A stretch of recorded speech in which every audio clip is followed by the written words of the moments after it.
wabarakatuh. Waalaikumsalam warahmatullahi wabarakatuh. Alhamdulillah. Alhamdulillahilladzi amarna wa auzabana bil ibadah. Wassalatu wassalamu ala Rasulillah Sayyidina Muhammad ibn Abdullah wa ala alihi wa ashabihi wa mawala la hawla wa la quwwata illa billah amma ba'd. Kepada ashabul mukarramin, para alim ulama, para asatidz dan asatidzah, ketua DKM Masjid Jami' Darul Hikmah, Ustaz Haji Hasan beserta jajaran, tokoh masyarakat, pengurus wilayah, sesepuh kini sepuh, ibu-ibu, bapak-bapak, shoimin, shoimat, jamaah sholat subuh yang dimuliakan oleh Allah. Bersyukur kita kepada Allah atas berbagai macam nikmat yang Allah berikan kepada kita, terutama nikmat iman, nikmat Islam, serta nikmat sehat jasmani dan rohani. Alhamdulillah, atas izin Allah kita bisa menjalankan perintah-perintah Allah, terutama di bulan Ramadan ini memasuki hari yang ke-8. Mudah-mudahan ibadah kita mendapatkan ridho dari Allah Subhanahu wa ta'ala. Sholawat teriring salam semoga tetap tercurah kepada junjungan alam Nabi kita, Nabi Muhammad sallallahu alaihi wasallam. Allahumma sholli ala sayyidina Muhammad, Allahumma sholli ala sayyidina Muhammad, Allahumma sholli ala sayyidina Muhammad wa ala alihi wa ashabihi ajma'in. Bapak Ibu hadirin hadirat yang dirahmati oleh Allah, di dalam kajian subuh ini kita lanjutkan kembali kajian tafsirul Quran, masih di dalam surat Al-Insyiqaq. Surat Al-Insyiqaq kemarin sampai ayat 15, 1 sampai 15. Sekarang insya Allah dari 16 sampai 25, insya Allah sampai selesai. Bapak Ibu yang dirahmati oleh Allah, Al-Insyiqaq ini berbicara tentang keadaan peristiwa hari kiamat, tentang ahwal terjadinya hari kiamat. Juga berbicara tentang keadaan golongan-golongan di akhirat. Ada orang yang menerima catatan amalnya di sebelah kanan, ada orang yang menerima catatan amalnya di sebelah kiri. Dan juga menerangkan bagaimana sikap orang-orang kafir, orang-orang musyrik terhadap kebenaran Al-Quran. Wa qala al-musannif rahimahullahu ta'ala, nafa'ana Allahu bihi wa bi ulumihi wa bi ulumikum fid darain amin ya rabbal alamin. Ila akhir. A'udzu billahi minasy syaithanir rajim. Bismillahirrahmanirrahim. Fala uqsimu bisyafaq والليل وما وسق والقمر إذا اتسق لا تركبن طبقا عن طبق فما لهم لا يؤمنون وإذا قرئ عليهم القرآن لا يسجدون بل الذين كفروا يكذبون والله أعلم بما يوعون فبشرهم بعذاب أليم إلا الذين آمنوا وعملوا الصالحات لهم أجر غير ممنون. الآية صدق الله العظيم والله أعلم بمراده. Fala uqsimu la zaidah. Di dalam kalimat fala uqsimu, la-nya di situ adalah zaidah, tambahan. Secara makna la itu artinya tidak. Yang memang kata mufasir, la ini sebagai bentuk bantahan Allah kepada sangkaan orang-orang musyrik.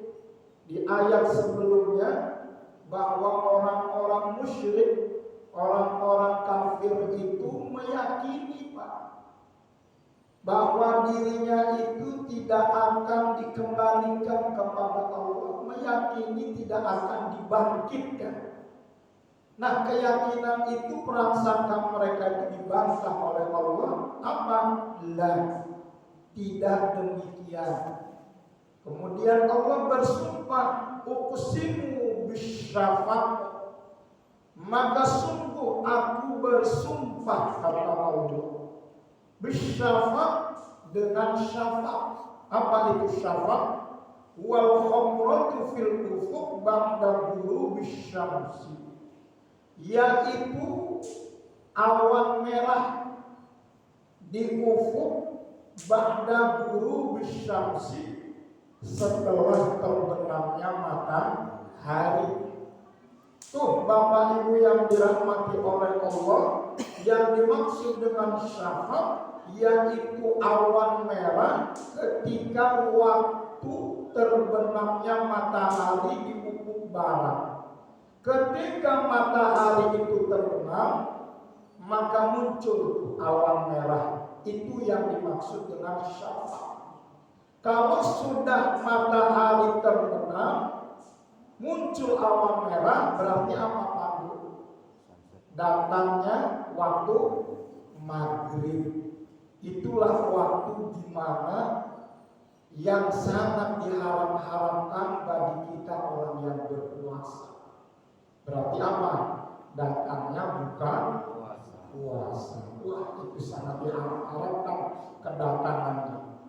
Kapan manusia itu paling banyak melihat jam, baik jam tangan, jam dinding, atau jam di HP? Kapan? Ketika bulan Ramadan. Jam 4. Sebentar lihat lagi. Sejam pagi. Ibu bapak yang dirahmati oleh Allah, kapan tuh manusia paling banyak menunggu datangnya azan, terutama azan maghrib bulan Ramadan?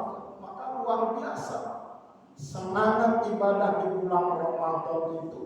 Manusia tinggi ibadahnya, manusia di bulan Ramadan semangat ibadahnya.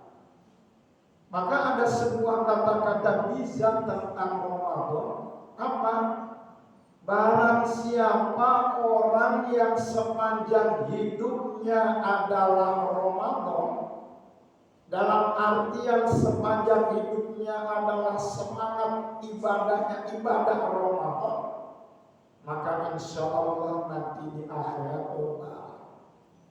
Kenapa? Karena tidak ada momentum yang paling semangat ibadahnya yang paling tinggi ibadahnya kecuali di bulan Ramadan. Coba kalau kita merenungkan apa orang itu paling banyak membaca Al-Quran di bulan Ramadan. Paling banyak mendengar suara azan, sangat mendengarnya itu. Terutama tadi pas waktu maghrib. Kan kalau di luar Ramadan kadang-kadang suka lupa ada kita dengar azan itu. Kalau harus disuruh dikecilin. Hadirin Bapak Ibu yang dirahmati oleh Allah, tapi barang siapa orang yang sepanjang hidupnya Ramadan itu hanya sebulan, kalau cuma 1 hari, maka hari jamaah yang dirahmati oleh Allah, inilah semangat Ramadan. Mudah-mudahan ibadah terus dibangun, semangat Ramadan sepanjang hidup kita. Hadirin Bapak Ibu yang dirahmati oleh Allah, Allah bersumpah dengan syafa, dengan datangnya mega yang merah, awan yang merah, setelah guru syamsi datangnya, tutupnya, tenggelamnya, terbenamnya matahari. Allah bersumpah tuh dengan awan merah. Kemudian walaili wa ma wasaq, dan demi malam Allah bersumpah dengan waktu malam. Wa ma wasaq, dan segala yang diselimuti. Wasaq itu sesuatu yang menyelimuti. Malam itu sesuatu yang menyelimuti. Yang tadi sesuatu benda nampak di siang hari karena cahaya matahari, ketika datangnya malam terselimuti itu benda-benda itu dengan datangnya malam. Kan kita Bapak Ibu yang dirahmati oleh Allah, kita ketika siang hari itu bisa melihat benda-benda nampak jelas karena ada cahaya matahari. Ketika matahari itu terbenam datang waktu malam, kalau tidak ada cahaya lampu kan seakan-akan itu semua terselimuti.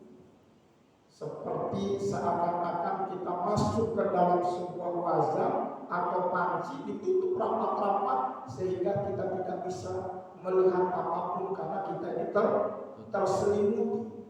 Dengan datangnya malam itu seakan-akan dunia ini terselimuti dengan datangnya malam itu. Artinya apa hadirin jamaah yang dirahmati oleh Allah? Ada siang, ada malam. Makna yang pertama.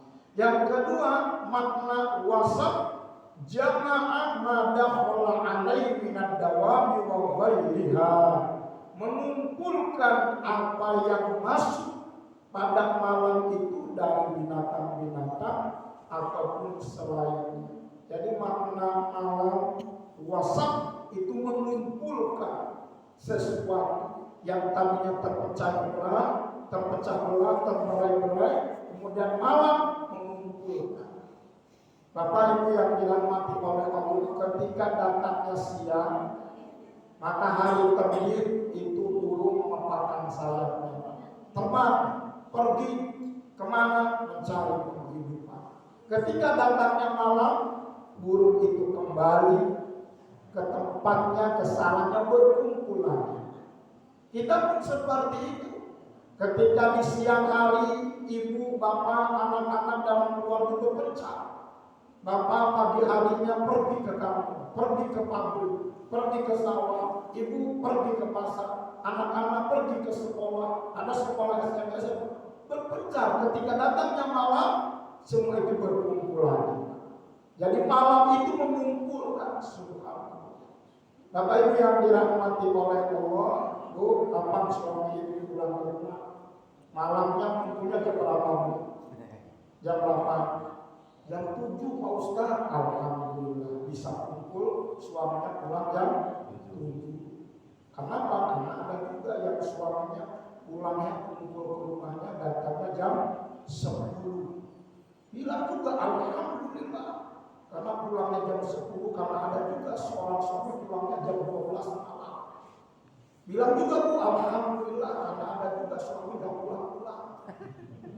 Bapak Ibu yang dirahmati oleh Allah, berkumpul. Malam itu mengumpulkan yang tadinya terurai di malam itu mengumpulkan semua makhluk-makhluk Allah. Datangnya malam itu berkumpul. Artinya apa? Ada perpisahan, ada pertemuan. Terurai, berkumpul. Pesannya apa? Bertemu, berpisah karena Allah Subhanahu wa ta'ala. Wal qamari idza tasaq, dan demi bulan idza tasaq, apabila jadi tasaq. Tasaq itu purnama terang benderang. Ijtama'a wa tamma nuruhu wa dzalika fil layalil bayd. Mengumpulkan wa tamma sempurna cahaya bulan itu, wa dzalika yang demikian itu adalah malam-malam yang baik itu putih. Jadi Allah Subhanahu wa ta'ala bersumpah dengan bulan yang cahayanya terang benderang, cahayanya putih. Purnama tanggal berapa tuh Bapak Ibu? Bulan itu cahayanya putih. 13, 14, 15. Itu cahayanya putih itu bulan itu. Maka disebutkan dengan ayyamul bid, hari-hari putih. Karena pada saat itu bulan lagi berwarna putih. Maka di dalam agama kita disunahkan untuk berpuasa putih. Puasa ayyamul bid 13, 14, 15 sunnah hukumnya. Karena hadirin jamaah yang dirahmati oleh Allah, Allah bersumpah dengan bulan yang cahayanya putih, bulan purnama. Inilah Bapak Ibu yang dirahmati oleh Allah. Allah bersumpah dengan datangnya waktu ghurubu syamsi, dengan cahaya merah, mega yang berwarna merah. Allah Subhanahu wa ta'ala bersumpah dengan waktu malam dan segala yang meliputi di waktu malam. Dan yang ketiga, Allah bersumpah dengan bulan yang cahayanya terang benderang, bulan purnama.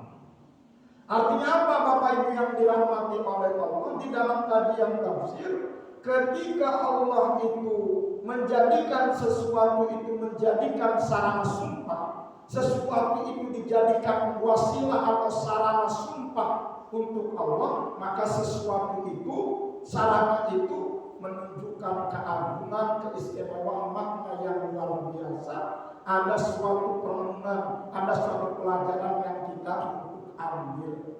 Itu sumpah Allah di dalam ayat ini. Apa jawab sumpahnya? La tarkabunna tabaqan an tabaqu. La tarkabunna, sungguh kalian atau sungguh engkau melalui ayuhan nas, wahai manusia, kehidupan itu tobakon an tobak, setingkat demi setingkat, setahap demi setahap. Allah bersumpah dengan awan merah, Allah bersumpah dengan malam, Allah bersumpah dengan bulan purnama, memberikan pesan pelajaran buat kita tentang kehidupan. Hei manusia, bahwa kamu di dalam kehidupan ini tobakon an tobak, setahap demi setahap, setingkat demi setingkat, dan setiap tahapan itu, setiap tingkatan itu berbeda-beda macam dan kesulitannya. Ibu bapak yang dirahmati oleh Allah, itulah sunnah di dalam kehidupan kita, bahwa kita di hidupnya akan berpindah-pindah setingkat demi setingkat. Ulama menafsirkan ayat ini setidaknya ada 4 perpindahan tingkat demi tingkat. Yang pertama, ahwalu makaniyah, adanya perpindahan tempat, perpindahan kehidupan. Kita hidup di dunia ini berpindah-pindah. Tadi sebelum subuh di rumah, sekarang di masjid, berpindah-pindah. Secara kehidupan awalnya kita di alam ruh berpindah, tempatnya kepada alam kandungan, berpindah kepada alam dunia, terus menerus begitu berpindah-pindah alamnya. Ujung-ujungnya nanti kepada alam kekekalan, yaitu surga Allah. Dan masing-masing tingkatan kehidupan, masing-masing perpindahan itu bermacam-macam. Lika-liku kesulitan-kesulitan yang dihadapi. Itu ahwalu makaniyah. Yang kedua, ahwalu zamaniyah. Perpindahan tingkat demi tingkat zaman. Setiap zaman ini pasti berbeda Bapak Ibu. Mohon maaf saya waktu kecil dulu gak kenal yang namanya HP. Sekarang ada HP. Zamannya itu sudah berubah dengan berbagai macam tingkat kesulitannya dan permasalahannya. Sekarang Bapak Ibu, uang yang paling kecil berapa jumlahnya? Yang paling kecil? Dengan aku suka. Berapa yang paling kecil jumlah uang sekarang? 100 ya? 100 perak itu uang yang paling kecil sekarang. Dulu di zaman saya 100 itu bisa beli bakso. Sekarang betul gak Bapak? Sekarang 100 itu boro-boro, jangankan untuk beli bakso, untuk kerokan aja belum bisa. Yang kecil uangnya. Kenapa? Karena perbedaan zaman. Berbeda-beda, berpindah-pindah dan berbeda tingkat kesulitannya, berbeda tingkat permasalahannya. Dulu juga kalau kita menemukan permainan ketika saya waktu kecil tuh Pak, yang mungkin yang sepatah dengan saya kenal kalau dengan istilah ada permainan main pecoy. Tahu pecoy Bu? Yang ditulis digaris pakai kapur di tangan, kotak-kotak kemudian kita loncat-loncat lempar pakai berpen. Itu namanya pecoy. Itu dulu ada yang namanya permainan gatrik. Itu kayak permainan bola, bisa-bisa kayak permainan bola. Ada main boy-boyan, tahu nggak boy-boyan? Zaman saya, sekarang udah nggak zamannya itu. Sekarang udah mainnya yang di kota kecil itu, game-on. Hadirin jamaah yang dirahmati oleh Allah, ada perbedaan zaman, perbedaan tingkat demi tingkat, perbedaan juga tingkat kesulitan permasalahan dalam kehidupan. Tobakon antobak maknanya seperti itu. Ada juga ahwalu badaniyah. Perbedaan tingkat demi tingkat perubahan badan kita. Bu, Ibu pernah sekolah SMA enggak? Ada foto SMA, Bu, foto SMA. Coba bandingkan dengan foto sekarang. Ada perubahan dan tambah cantik, tambah sebaliknya.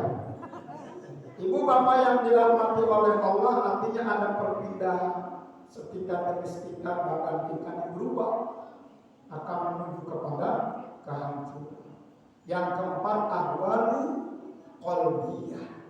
Adanya perpindahan tingkatan secara qalbiyah, yang tadinya hati ini nggak baik, kemudian berpindah tambah baik, tambah baik, tambah baik, tambah baik, langsung begitu di dalam kehidupan itu. Tambah baik, setahap demi setahap, setingkat demi setingkat, dan ini adalah merupakan tarbiyah ilahiyah.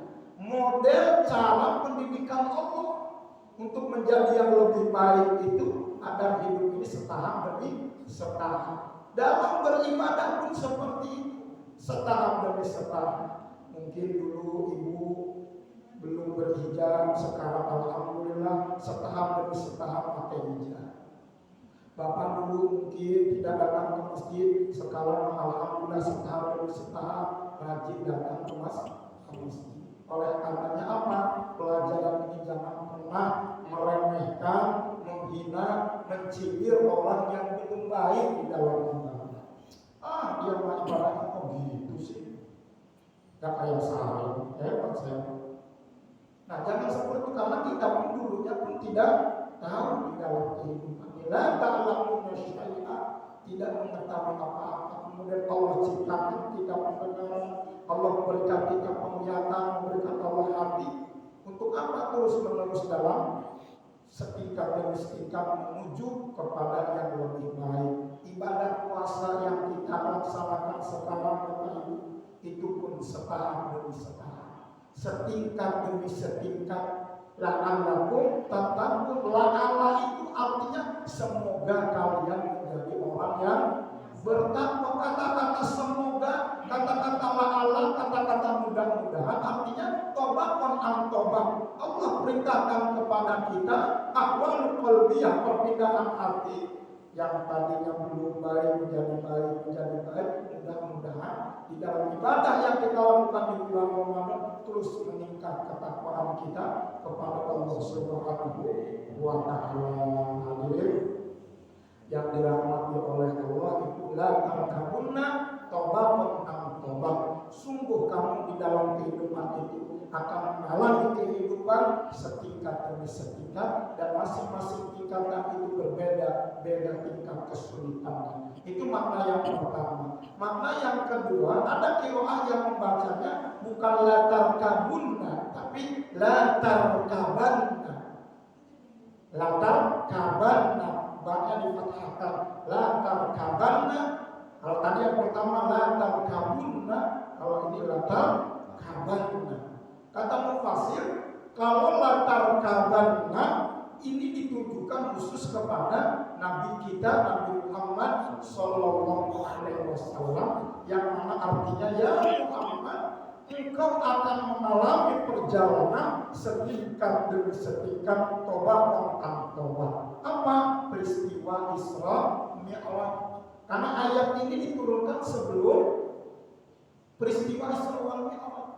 Ketika terjadi Amul Huzni, tahun duka cita, di mana Rasulullah pada tahun itu ditinggalkan oleh istri kesayangannya. Siapa? Siti Khadijah al-Kubra.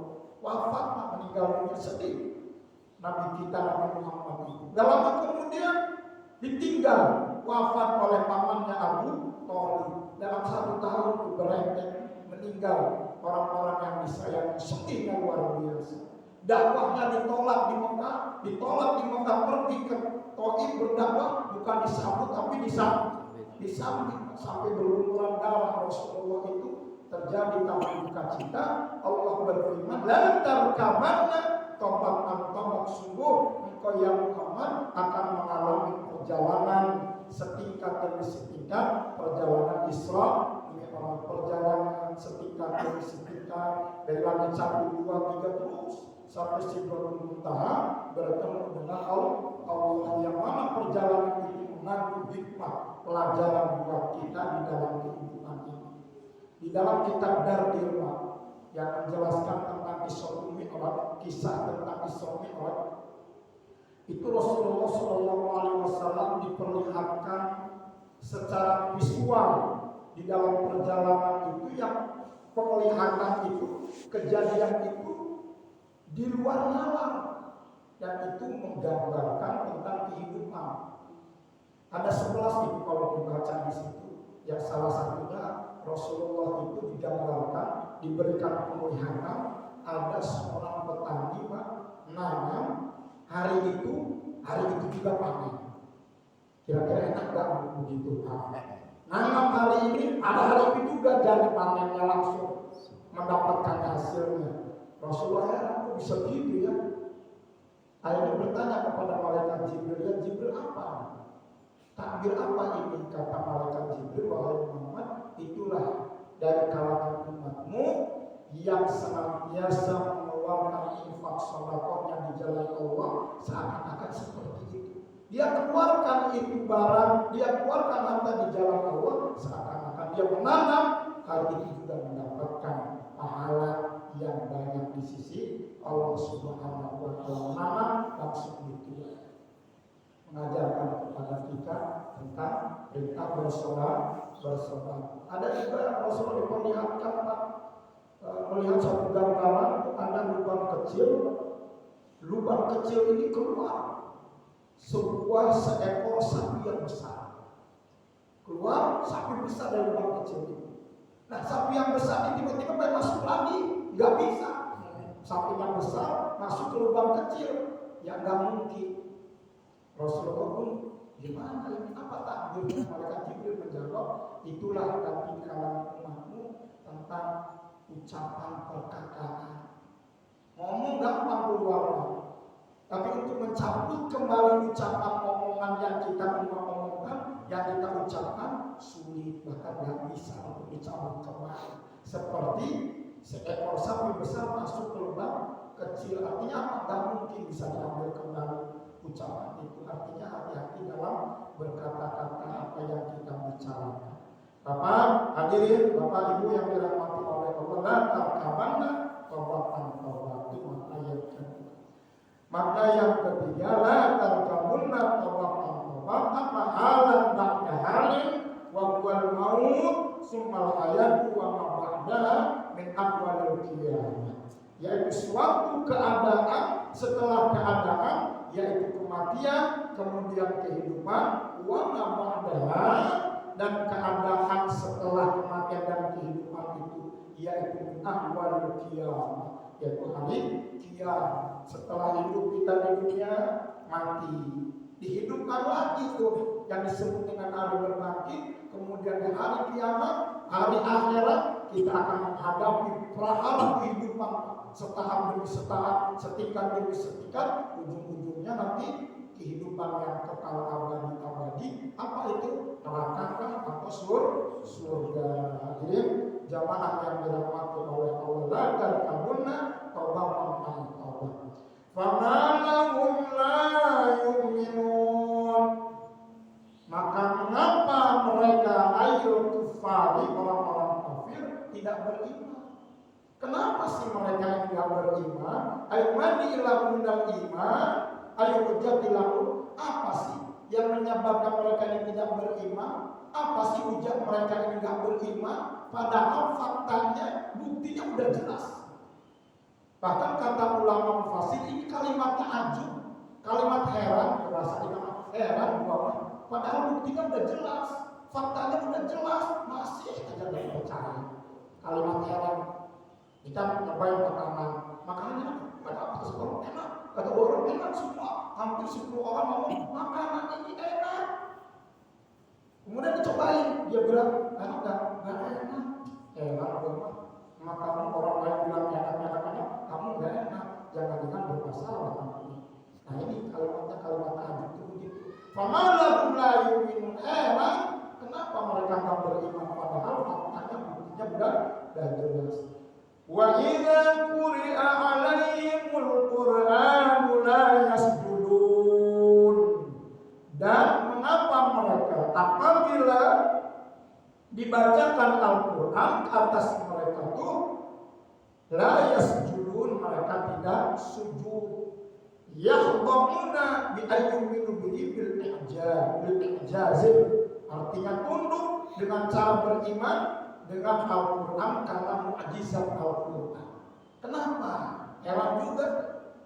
Mereka sudah mengerti, yakin tentang mukjizatnya Al-Quran, mengakui tentang kehebatan gaya bahasanya Al-Quran.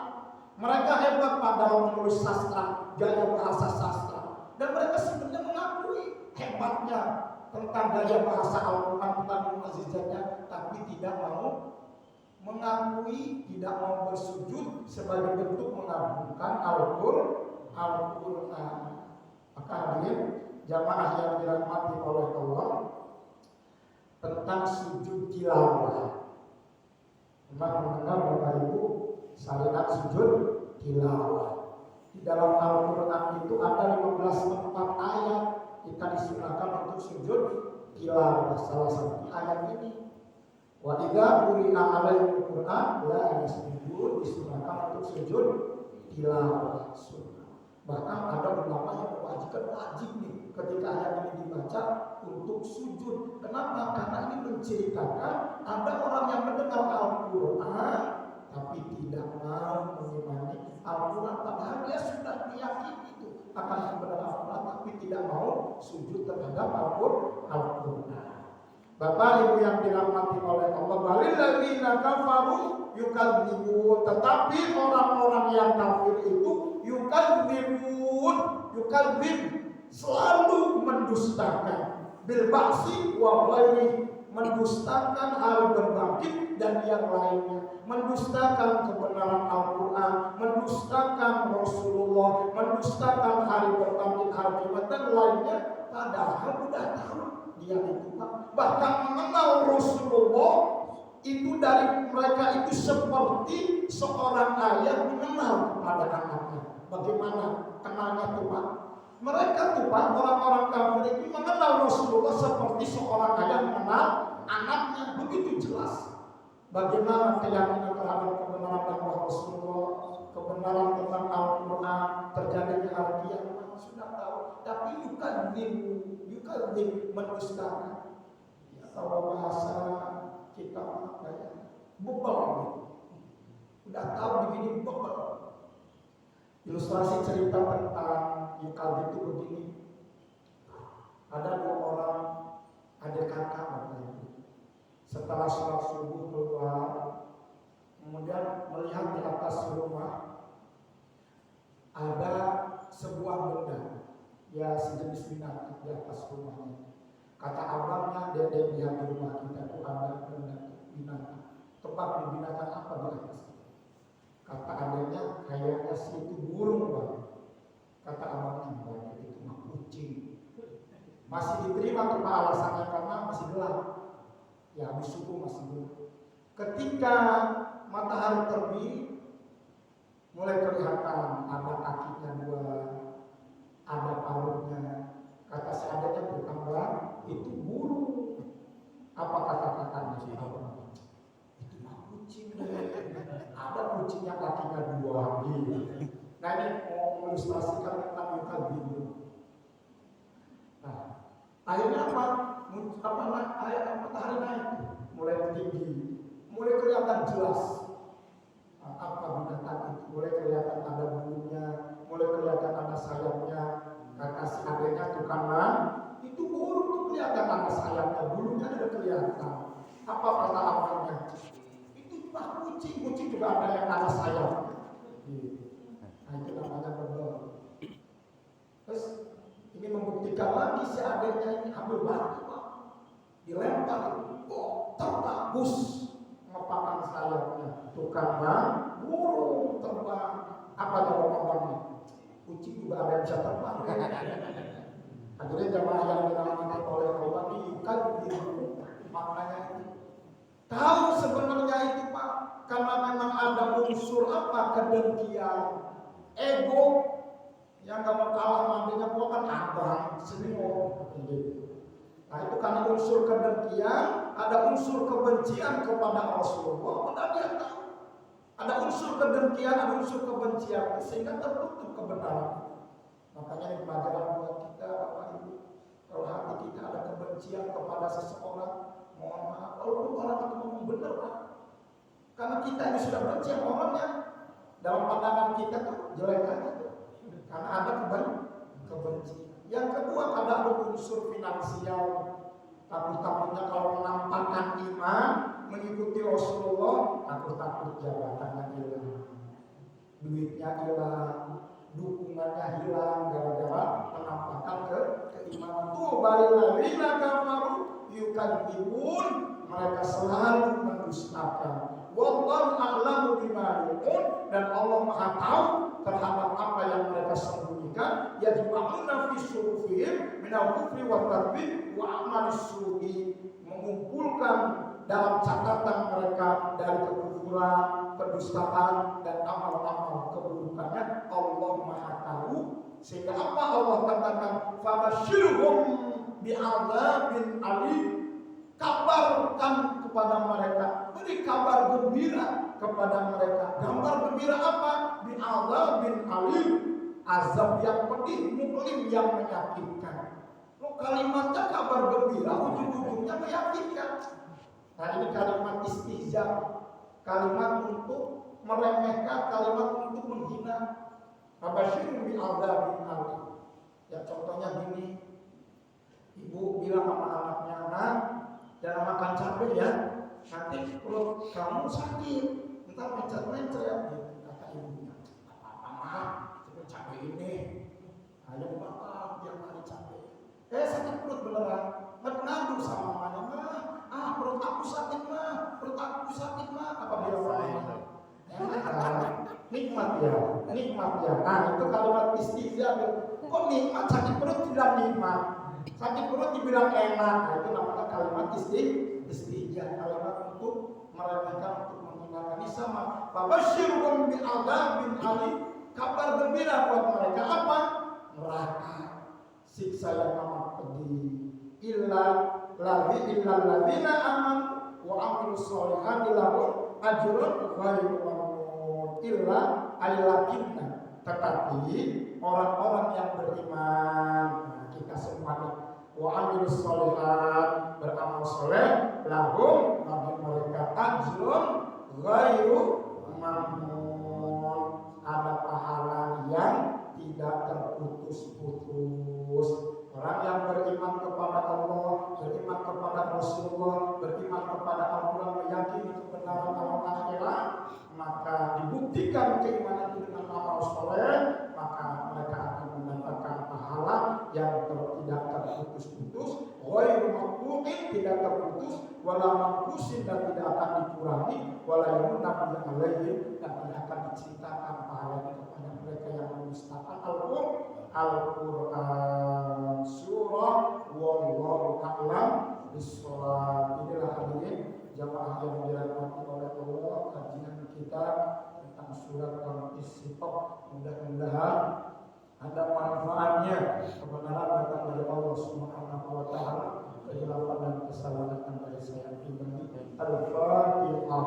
A'udzu billahi minasyaitonir rajim. Bismillahirrahmanirrahim. Alhamdulillahi rabbil alamin. Ar-Rahmanir Rahim. Maliki yaumiddin. Iyyaka na'budu wa iyyaka nasta'in. Ihdinas siratal mustaqim. Siratal ladzina an'amta 'alaihim ghairil maghdubi 'alaihim waladdallin. Amin. Bismillahirrahmanirrahim. Alhamdulillahi rabbil alamin. Allahumma shalli wa sallim ala sayyidina Muhammad. Amin amin ya rabbal alamin. Allahumma ighfir lana dhunubana wal walidayna warhamhuma kama rabbayana shaghira.